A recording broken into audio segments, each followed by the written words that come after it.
બાકી મારી ઈચ્છા ઘણી વાર હતી, વચ્ચે મેં ભેગા થયા ત્યારે મેં કીધું હતું કે સાંભળ્યું તો તું કે ભાઈ આવું એક કામ છે. મેં અત્યારે હું પૂછતો હતો કે 1992 એમને આ શરૂઆત કરી ને પહેલી લગભગ બહેનોને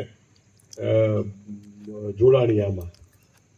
ત્યારે એમ કે દીકરીઓને આ ડ્રેસ પહેરીને રમવાની છૂટ નથી, છતાં એને હિંમત હાર્યા વગર કર્યું. એટલે ખરેખર તો તમારો ભાઈ હવે ખરું દંગલ ને એને એવું એક મૂવી બનાવ્યું તમારા ઉપરથી, તો તમારા પોતાના જીવન ઉપરથી.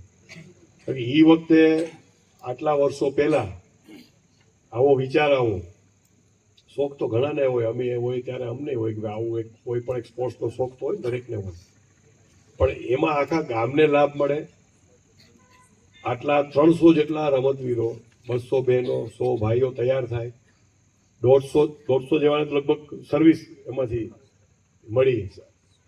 એક હમણાં ભાઈ આવ્યા SBIમાં છે, એટલે સ્પોર્ટ્સ કોટામાંથી સર્વિસ મળી હોય. નેશનલ લેવલના કેપ્ટન અહીંથી આપ્યા હોય, નાના એવા ગામમાં. ગીર સોમનાથ એટલે આમ છેડાનો જિલ્લો, અને એને એક નાના એવા ગામમાંથી આટલી બધી નામના મેળવી એ નાની સુની સિદ્ધિ નથી.